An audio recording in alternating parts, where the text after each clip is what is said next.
O Narciso gosta de roubar de modo permitido, né? Se você roubar de modo que o roubo tenha sido permitido por lei, você sente felicidade, né? Aquela felicidade assim, eu roubei de acordo com a lei me protege. Por exemplo, no Airbnb é um modo de roubar dos hotéis, pagando menos do que a hospedagem no hotel e tendo muito mais recursos à mão. Passamos 2 meses na Alemanha, visitamos 11 cidades, eu e minha esposa. Ficamos sempre em Airbnb. Teve um momento que ficamos no hospital no Hotel Ibis, na beira da estação, porque de longe a gente não conseguia, pelo menos ela não conseguia, se sentir segura. As escolhas do Airbnb eram deixadas sempre por conta dela, minha esposa, que aí então ela ficava pesquisando aquelas notas que eles dão, detalhes mínimos do local, né? Porque para o homem qualquer lugar serve, mas a mulher tem muito medo. E eu falava assim, olha, você mesmo, porque para mim qualquer um serve, tá? Então ela preferia pagar os mais caros, por serem mais elogiados e também oferecer maior segurança. Geralmente 100 euros, 90, 100, 120 euros. Qualquer hotel Ibis é mais que isso. A vantagem de que tem 2 quartos, né? Cozinha, o banheiro, sala, 1 ou 2 quartos. Ficamos em ótimas hospedagens. Outro modo de roubar, de acordo com a lei, é o Uber. O Uber apareceu para destruir o sistema de táxi. Taxista de praça, assim, rodado, com 40 anos de experiência, foram destruídos. Eles sabiam todos os endereços. Alguns diziam que era a máfia do táxi, né?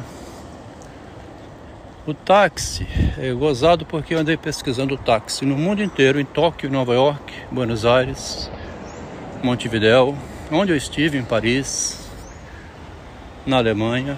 O táxi é visto como uma concessão dada pela prefeitura para o transporte público. O taxista tem uma carteirinha, que é uma autorização, eles chamam alvará de licença. Outra coisa que é comum no mundo inteiro também é banca de jornais na rua. Também é uma concessão da prefeitura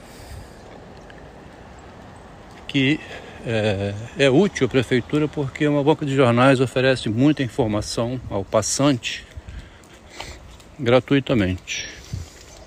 É comum você chegar no jornaleiro e perguntar nas imediações. Eu aqui em Vitória, antes de sair da Vale do Rio Doce, tinha adquirido bancas de jornais e táxis, estavam muito baratos na década de 90, antes de privatizar a Vale.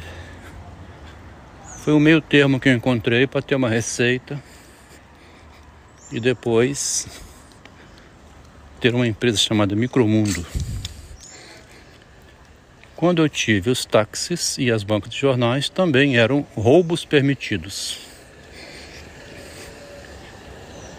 Porque, a rigor, o dono de uma banca de jornais é uma pessoa que tem uma concessão da prefeitura que teria que devolver à prefeitura e não passar para outro. A prefeitura teria que abrir uma nova licitação à praça, né, anunciando, abrindo uma abertura de vaga para um novo proprietário daquela banca de jornais. É a mesma coisa do táxi. Então existem esses pontos de fuga na lei, né?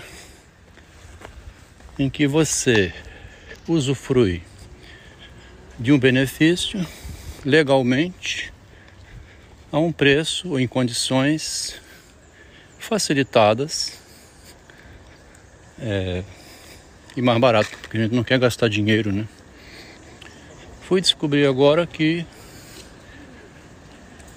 os sebos que anunciam na estante virtual e também na Amazon tem um modo de comprar o livro que você paga direto ao sebo, sem mediação. Na estante virtual não consegue, porque eles vedam o acesso direto. Mas na Amazon não. A Amazon repassa o nome, o endereço, o telefone, deixa aberto para o interessado. Eu não sabia não. Vinha consultar agora os vendedores de um certo livro.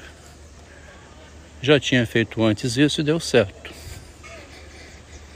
Para o cara que vende através do Amazon, é mais vantajoso porque ele não paga 10%, 20%. Ele vende direto e o comprador paga direto ao sebo que vende um livro por R$30.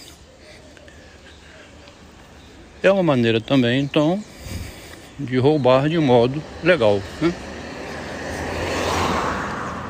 É autorizado pela lei porque o Amazon disponibiliza o endereço e o telefone do sebo. A estante virtual bloqueia esse acesso. Você só dialoga com o sebo que está vendendo depois de efetuado o pagamento e ainda assim mediado pela estante virtual. Esse trecho aqui de agora, né, que estou trazendo aqui como uma vantagem, né? O Narciso sente que ele tem uma vantagem. Ele gosta de achar que está tendo lucro. Foi o tema de hoje aqui no WhatsApp, né? Onde a gente usa para filosofar. Devido a um textinho que eu botei de Machado de Assis que diz: na infância instala-se um obstáculo entre mim e mim mesmo. Quem fala isso é Machado de Assis. Entre mim e mim mesmo, não sei que se levantou, que tão meu inimigo sou. Que tais versos estejam aqui no sentido figurado é possível, mas não há prova de que não esteja no sentido também natural, né? O figurado é a imagem, o natural é a própria pessoa. E que mim e mim mesmo não fossem realmente duas pessoas iguais, tangíveis, visíveis, uma encarando a outra. Então, cria-se um duplo de mim mesmo que funciona como um obstáculo. Um eu e um eu que me vigia. Eu tenho em mim dois eus.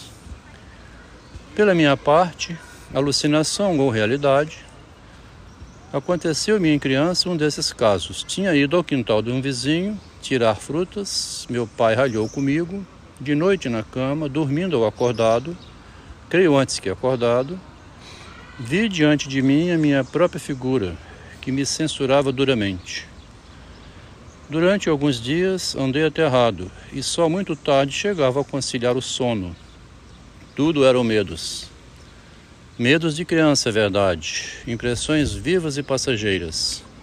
2 meses depois, levado pelos mesmos rapazes, consócios na primeira aventura, senti a alma picada das mesmas esporas e fui outra vez às mesmas frutas vizinhas. O alerta da lei, vinda do Pai, né, se torna um outro eu em mim, uma consciência moral que me vigia. Eu sou vigiado por mim mesmo, por uma imagem externa. Tenho um olhar externo a mim, me vendo fazer as coisas. Por isso, Maria G se suicidou quando pega de surpresa roubando um potinho de creme no supermercado. A própria imagem a condenou à morte, que ela diz ser os pilantras do supermercado. Um rapaz aqui, muito inteligente, que acompanha os posts e faz perguntas, colocou: somos todos, digamos, psicóticos? Boa pergunta, né? Porque parece que é uma psicose isso. A criança vê na frente dela outra pessoa brigando com ela, sendo que ela mesma. O Machado é o único que faz isso, voltando ao infantil antes do Freud. Eu não achei outro autor. Alguns psicanalistas veem aí o superego, mas Freud não fala desse modo quando introduz o superego na psicanálise, no artigo de 1923. Eu respondi ao rapaz assim: a origem do eu acontece numa psicose alucinatória, uma alucinação, no caso descrito por Machado, quando a criança escuta o aviso da lei e então de noite alucina ver fora de si mesma uma imagem que seria a própria criança, alertando ela mesma o que é útil e também necessário para que ela, de agora em diante, saiba que os atos arriscados que pratica podem ser perigosos para ela. Então ela se torna responsável, né? No artigo sobre o id, ego e superego de 1923, o Freud escreveu associando ao narcisismo, mas de uma maneira um pouco complexa. Ele fala: o importante desenvolvimento haveria de ser feito, agora na teoria do narcisismo, que no espanhol traduz-se como doutrina do narcisismo, né? Uma doutrina dentro da psicanálise. Bem no início, toda a libido se acha acumulada no id, enquanto o eu ainda está em formação ou é fraco, enquanto a criança não tem um eu. O id envia para parte dessa libido para investimentos objetais eróticos. E com isso o eu fica fortalecido, procura apoderar-se dessa libido objetal e impor-se ao id como objeto de amor. Então o id ama o eu como objeto de amor. O narcisismo do eu é então um narcisismo secundário, subtraído dos objetos. Na descrição de Freud, mais conceitual, não fica tão clara quanto na descrição de Machado. Seja como for, roubar escondido proporciona satisfação libidinal ao eu, que fica feliz quando rouba e ninguém vê. O Machado tinha falado isso a respeito de uma mulher em 1865, 20 anos antes desse conto. Era um crime, eu bem sabia, eu bem o via, bem o sentia, mas não sei qual era a minha fatalidade, qual era a minha natureza. Eu achava nas delícias do crime desculpa ao meu erro. Tá vendo? Sabia que estava errando, mas desculpava esse erro porque tinha uma delícia, o roubo, né, o crime. Você sabe que está fazendo errado, mas o prazer também compensa. E procurava com isso legitimar minha paixão.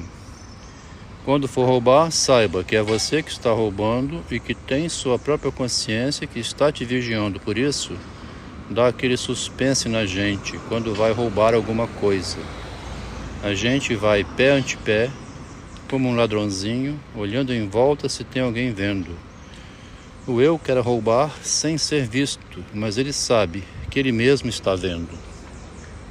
Então, o textinho aqui, muito instrutivo, é a formação do narciso na criança, desde o início, quando ela percebe que vai fazer o errado, tem prazer, porque é proibido, mas ela também precisa saber fazer isso na vida. Como vimos, a sociedade inteira usa esse critério no Airbnb, no Sebo, no Uber, porque a gente quer economizar dinheiro, ter aquele gostinho assim: andei e não paguei nada, comprei de graça, não teve custo nenhum. Esse é o narciso.